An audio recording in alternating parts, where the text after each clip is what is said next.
My dear students and learners, welcome to my channel Pioneer English Learning. আজকে গ্রামারের একটা গুরুত্বপূর্ণ অংশ আলোচনা করতে যাচ্ছি, সেটা হলো আর্টিকেল। এখন প্রশ্ন হচ্ছে আর্টিকেল কি, আর্টিকেল আমরা কেন ব্যবহার করব, এবং আর্টিকেল ক প্রকার এবং সেগুলো কি কি, এবং আজকের যে আলোচনার বিষয়বস্তু সেটা হলো আর্টিকেল এ, ইনডিফিনাইট আর্টিকেল আমরা কোথায় কোথায় ব্যবহার করব। না, come to the point. Article শব্দটি আর্টিকুলাস ল্যাটিন শব্দ থেকে এসছে, যার অর্থ হলো ছোট্ট সংযোগকারী অংশ, small connecting part. Article is a determiner, ওটা হলো একটা নির্দেশক, ডিটারমিনার, যেটা নাউনকে নির্দিষ্ট বা অনির্দিষ্ট অংশকে বোঝায়। এবং আর্টিকেল হলো এক ধরনের ডেমনস্ট্রেটিভ অ্যাডজেক্টিভ, অর্থাৎ আর্টিকেল তিনটে যে আর্টিকেল আছে এ অ্যান্ড দি, এগুলো আমরা ডিটারমিনার বলতে পারি এবং ডেমনস্ট্রেটিভ অ্যাডজেক্টিভও বলতে পারি। নাও কাম টু দ্য পয়েন্ট, এই আর্টিকেলটা আমরা কেন ব্যবহার করব। এই আর্টিকেলটাকে আমরা কোনো নাউনকে ব্যক্তিগত নাউন, ব্যক্তিবিশিষ্ট নাউন বা জিনিসের ক্ষেত্রে যে নাউনগুলো ব্যবহার করি সেগুলোকে স্বতন্ত্রভাবে বোঝানোর জন্য আমরা আর্টিকেল ব্যবহার করি। নাও কাম টু দ্য পয়েন্ট। এখন প্রশ্ন হচ্ছে আর্টিকেল ক প্রকার। আর্টিকেল হচ্ছে দু প্রকার, একটা হলো ইনডেফিনাইট আর্টিকেল আর একটা হলো ডেফিনাইট আর্টিকেল। ইনডেফিনাইট আর্টিকেল হলো এ এবং অ্যান, ডেফিনাইট আর্টিকেল হলো দি। এখন আমি আলোচনা করব যে ইনডেফিনাইট আর্টিকেলটা কোথায় কোথায় ব্যবহার করব। ইনডেফিনাইট আর্টিকেল ফোকাস করে কোনো অনির্দিষ্ট নাউনকে বোঝাতে। Now come to the point, uses of article a. এই আর্টিকেলটা আমরা কোথায় কোথায় ব্যবহার করব। নাম্বার ওয়ান, আর্টিকেল এ আমরা ব্যবহার করব সিঙ্গুলার নাউন, অর্থাৎ নাউনটা একটা হতে হবে। নাম্বার টু, দ্যাট নাউনটাকে কাউন্টেবল নাউন হতে হবে, অর্থাৎ যে নাউনটা গোনা যায় সেগুলোর ক্ষেত্রে আমরা ব্যবহার করব। 3 নম্বর হচ্ছে কনসোনেন্ট সাউন্ড হতে হবে। 24টা কনসোনেন্ট সাউন্ড আছে, তার মধ্যে যে কোনো একটা সাউন্ড হতে হবে। এই 3টে ক্ষেত্রে আমরা ব্যবহার করব। এবার দেখা যাক, এই 3টা জটিল মনে হচ্ছে, আদৌ জটিল না। যেমন আমি বলছি বুক, বি আছে, এটা consonant sound. Table, pen, building, এগুলো যতগুলো বললাম নাউন, এগুলোর আগে এ বসবে। A table, a book, a pen, a building. এটা গেল নাম্বার ওয়ান। এগুলো সব কাউন্ট করা যায়, বুক কাউন্ট করা যায়, পেন কাউন্ট করা যায়, গোনা যায়, বিল্ডিং গোনা যায়। এবং সাউন্ডগুলো হচ্ছে কনসোনেন্ট সাউন্ড, এবং সেই সঙ্গে এটা সিঙ্গেল, অর্থাৎ একটা বুক, একটা পেন, একটা টেবল, একটা বিল্ডিংয়ে বোঝানো হচ্ছে। সেই জন্য এ ব্যবহার করা হবে এইসব নাউনের আগে।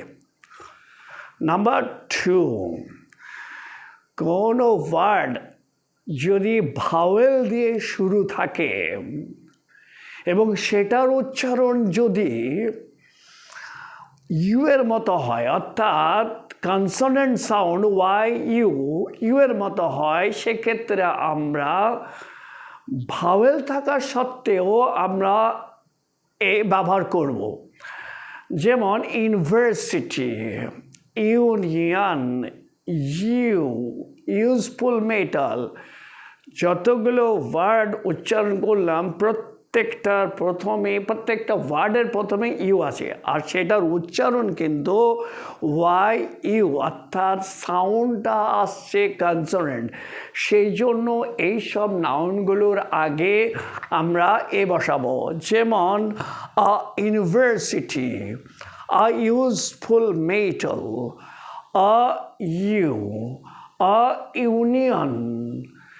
এটা হলো দ্বিতীয় নাম্বার। নাম্বার 3 নাম্বার সেটা হচ্ছে ওয়ার্ডটা যদি ভাওয়েল থাকে এবং সেটার উচ্চারণ যদি কনসোনেন্ট ডাব্লিউ ওয়ার মতো হয়, ডাব্লিউর মতো উচ্চারণ হয়, তাহলেও সেক্ষেত্রে আমরা এ ব্যবহার করব ওই সব ওয়ার্ডের আগে। ফর এক্সাম্পল, উদাহরণ হিসাবে বলা যায় যে 1 আইডিয়ার, 1 রুপি নোট, 1 লেগড ম্যান, যে ওয়ার্ডগুলো আমি বললাম প্রত্যেকটা ওয়ার্ডের আগে ও আছে। চলে গেল ওটা ভাওয়েল, কিন্তু উচ্চারণটা ডাব্লিউ এর মতো হওয়ার জন্য ওই শব্দগুলোর আগে আমরা এ বসাবো।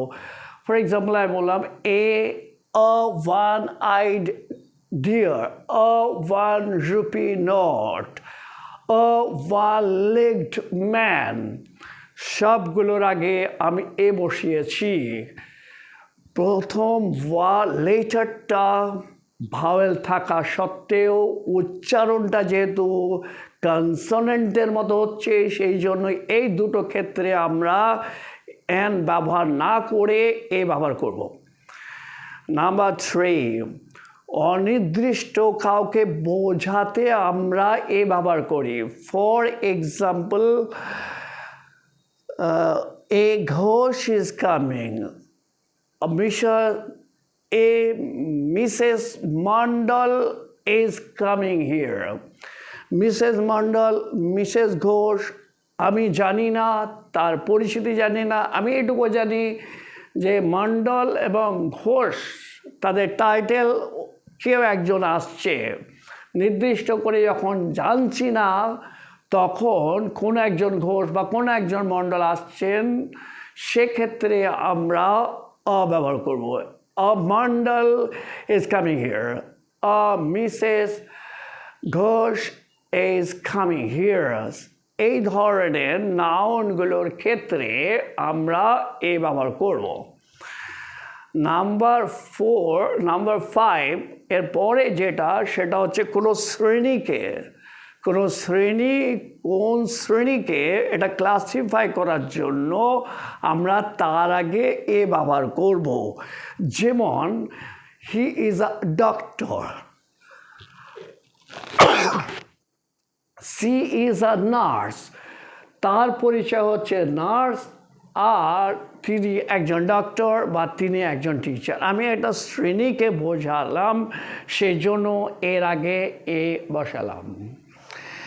এরপরে যেটা ইম্পর্টেন্ট সেটা হচ্ছে যে আমরা প্রপার নাউনের আগে জানি কোনো আর্টিকেল বসে না, কিন্তু প্রপার নাউনকে যখন আমি চেঞ্জ করে কমন নাউনে পরিবর্তন করব, সেক্ষেত্রে আমরা এ ব্যবহার করব। For example, he is a Newton আর হি ইজ আ শেক্সপিয়ার, অর্থাৎ তাকে শেক্সপিয়ারের সঙ্গে তাকে নিউটনের সঙ্গে তুলনা করছি আর কি।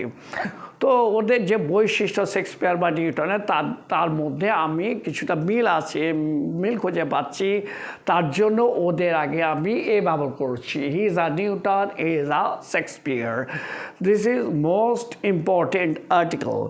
এরপরে আমি আরেকটা বলবো যে কোনো হ্যাবিচুয়াল, অভ্যাসগত বা কোনো ন্যাচারাল কোনো জিনিস, সেক্ষেত্রে আমরা এ ব্যবহার করব। As for example, she is a humble lady, she is a humble lady. He is a Sikh, মানে কোনো শ্রেণীকে বোঝাচ্ছি বা তার একটা পরিচিতিকে আমি বোঝাচ্ছি, সে একজন শিখ। আর সে লেডি বা সেই মেয়েটা খুব মডেস্ট, খুব নম্র ভদ্র, সেই জন্য আমরা এখানে এ ব্যবহার করছি। এরপরে সেটা হলো ইম্পর্টেন্ট, যে আমরা যখন কোনো জিনিসকে চিনি না, নতুন, অপরিচিত, আগে উল্লেখ করিনি, এই তিনটে ক্ষেত্রেও আমরা এ ব্যবহার করব। For example, I saw a temple দিয়ার অর আই স আ মস্ক দিয়ার। আমি হয়তো সেখানে প্রথম দেখছি মস্ক বা টেম্পল অর্থাৎ মন্দির বা মসজিদ সেখানে দেখছি, তো আমি প্রথম দেখছি। বা এটা হতে পারে যে I saw a man standing there, তো ওই মানুষটাকে আমি চিনি না, এই কথাটা আমি হয়তো অন্য কাউকে এসে বলছি যে আমিও একটা মানুষকে ওখানে দাঁড়িয়ে থাকতে দেখলাম। এইরকম অপরিচিত ক্ষেত্রে আমরা এখানে ব্যবহার করব। আর একটা হচ্ছে যে কোনো ক্ষেত্রে যে কোনো কমন নাউনকে আমরা অনির্দিষ্ট করে যদি বোঝাতে চাই তাহলে কিন্তু আমরা সেখানে ব্যবহার করব। As for example, student should ওবে his parents and seniors teachers. সেখানে আমি দেখলাম যে একটা স্টুডেন্টদের তার শিক্ষক, তার সিনিয়র এবং তার গুরুজনদের মেনে চলা উচিত, শিক্ষক মহাশয়দের মেনে চলা উচিত। এখানে আমি অনির্দিষ্ট করে যে কোনো স্টুডেন্টদেরকে বোঝাতে চেষ্টা করলাম। এই যে কতগুলো পয়েন্টস এখানে তুলে ধরলাম, এগুলো মনে রাখতে হবে, চর্চা করতে হবে, এক্সারসাইজে প্র্যাকটিস করতে হবে, তবেই পারফেকশন আসবে। আজকের লেসনটা এই পর্যন্তই থাক। এরপরে আমি কিন্তু অ্যান এবং দি এই দুটোর ব্যবহার আলাদা আলাদা করে আমি বোঝানোর চেষ্টা করব। এইটা যদি তোমাদের ভালো লাগে শেয়ার করে দেবে এবং সাবস্ক্রাইব করে দেবে। Thank you all the listeners, thank you all the learners and my students, thank you all.